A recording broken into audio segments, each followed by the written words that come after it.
Hello, today we want to start with we want to continue our explanation of the laws of indices. So we want to deal with more examples. So today we are looking at the third law of indices.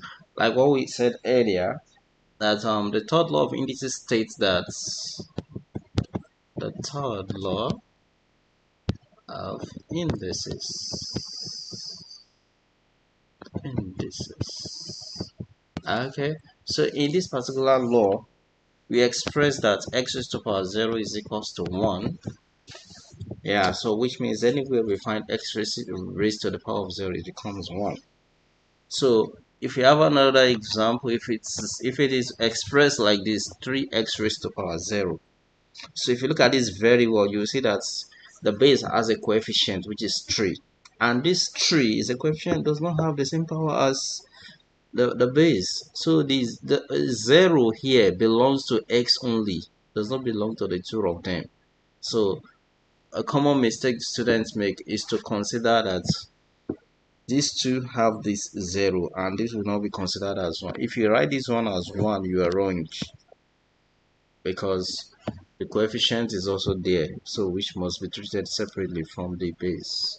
So the answer to this is going to be 3x raised to power 0 is the same thing as 3, which is the coefficient, times x raised to power 0.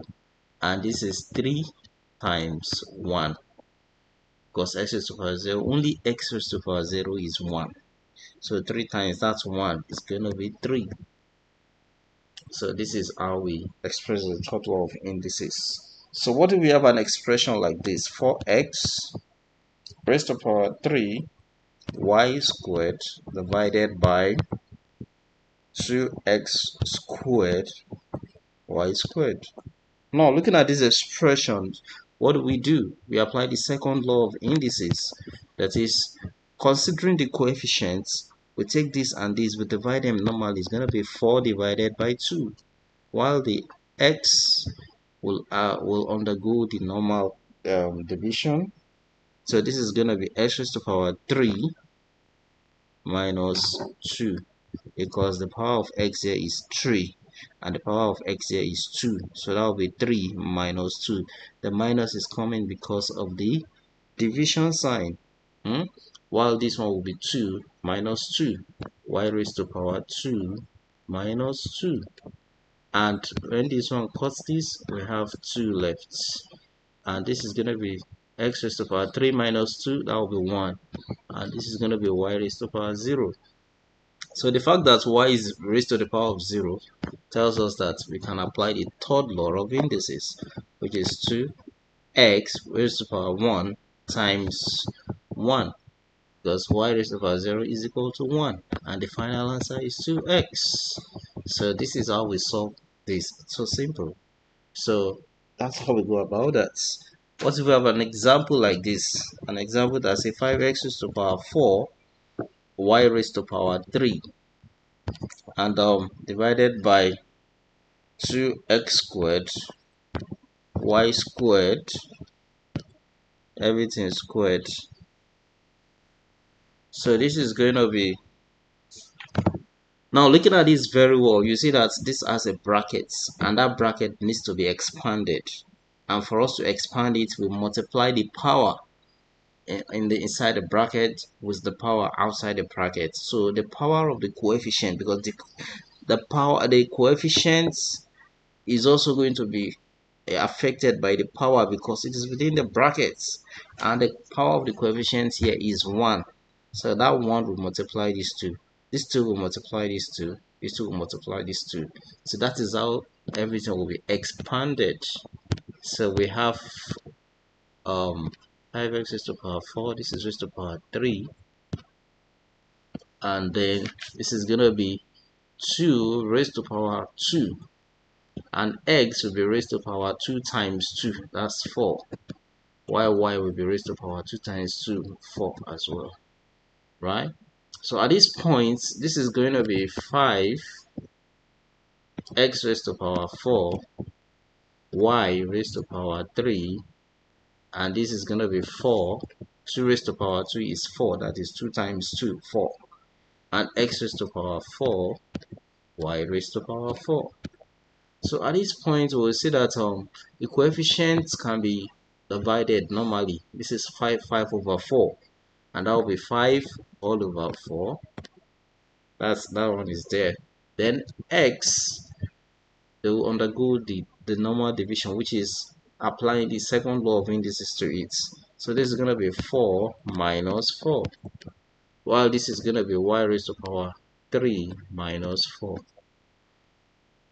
So with the application of the second law of indices, 4 minus 4 is going to be 0, right? So this is going to be 5 over 4, x raised to power 0, y raised to power 3 minus 4, that's minus 1, right? So, and this is now going to be 5 all over 4, because x is raised to power 0 is equals to 1. So, and y raised to power minus 1, when you apply the fourth law of indices, it's going to be 1 all over y, right? So, when we multiply everything out, it's going to be 5 all over 4y. So, this is going to be the final answer to this, right? Okay. Now, looking at another example, when we have an example like this, 4x raised to power minus 3 times 2x cubed y squared, everything raised to power 2, then times 3x,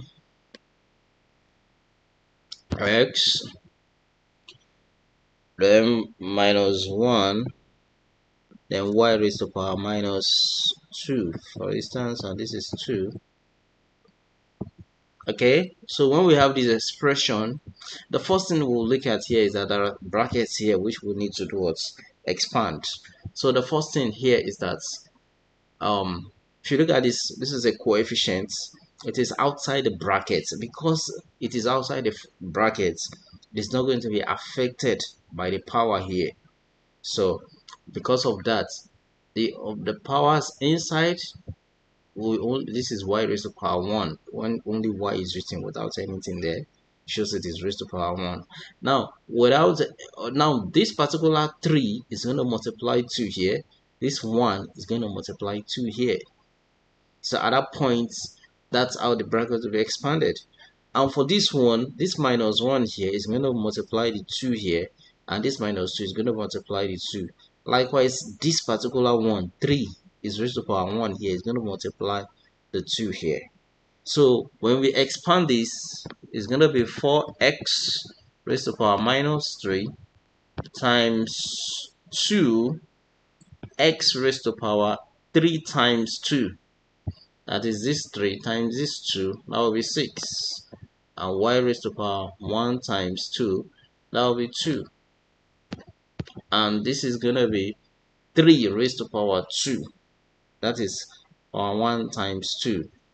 So 3 raised to power 2. Then x raised to power minus 1 times 2. So that will be minus 2.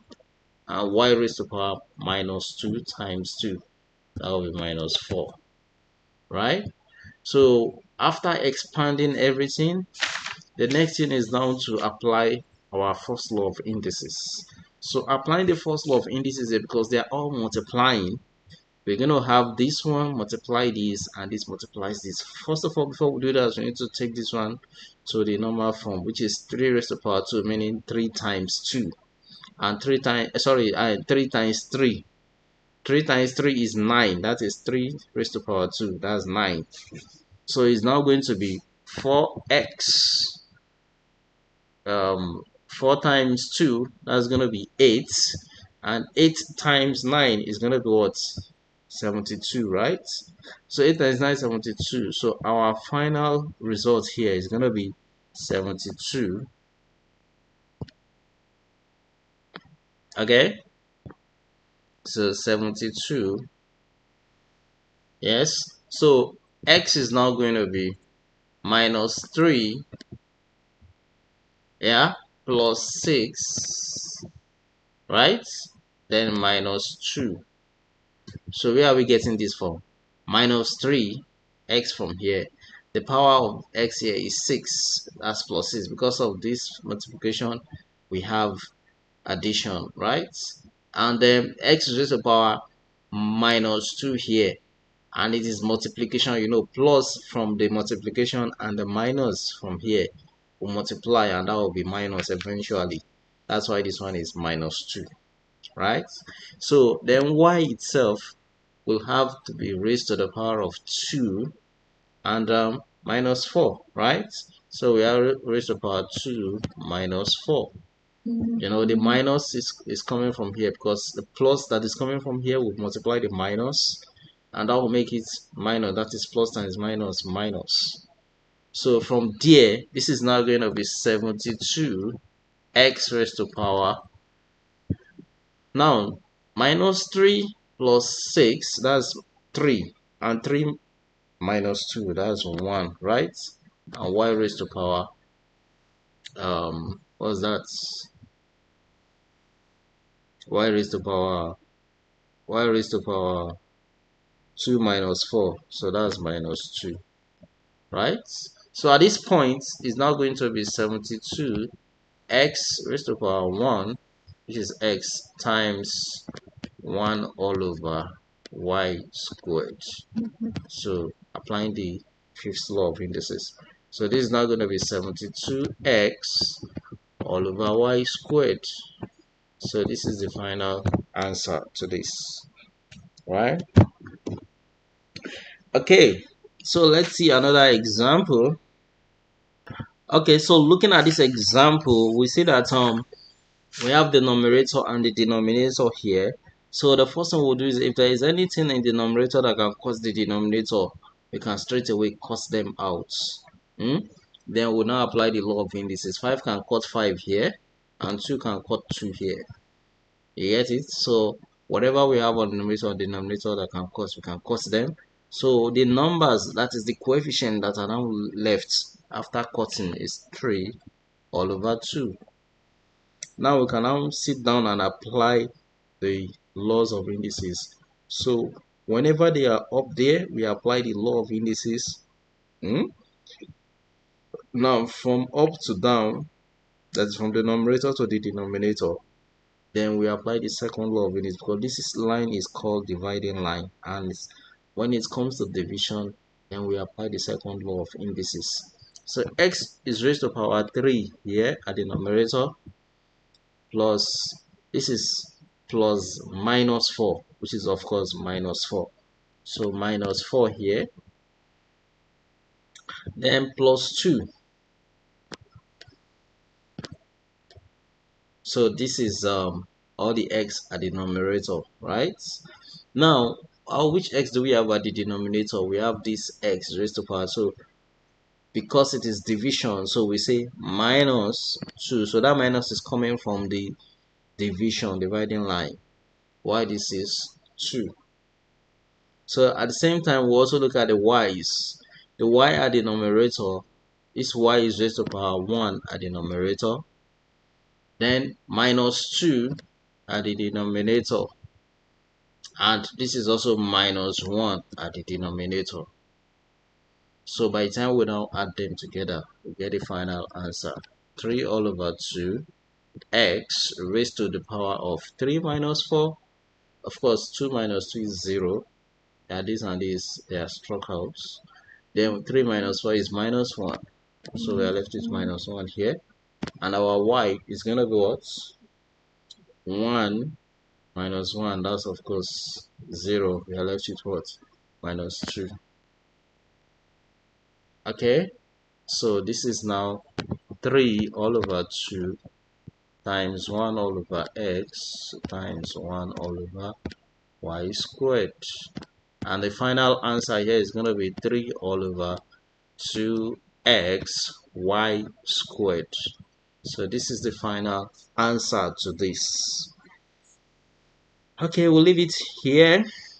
So I would like you guys to please like, subscribe to our YouTube channels, and also click the notification bell so that whenever we drop more videos, you will be notified.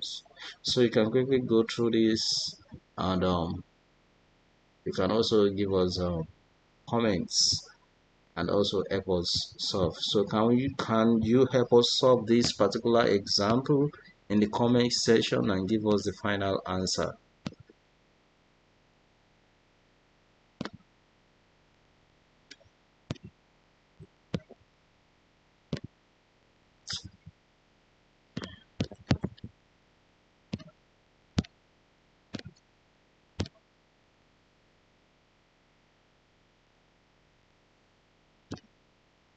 So give us the answer to this exercise in the comment section. We want to see your results. Thank you.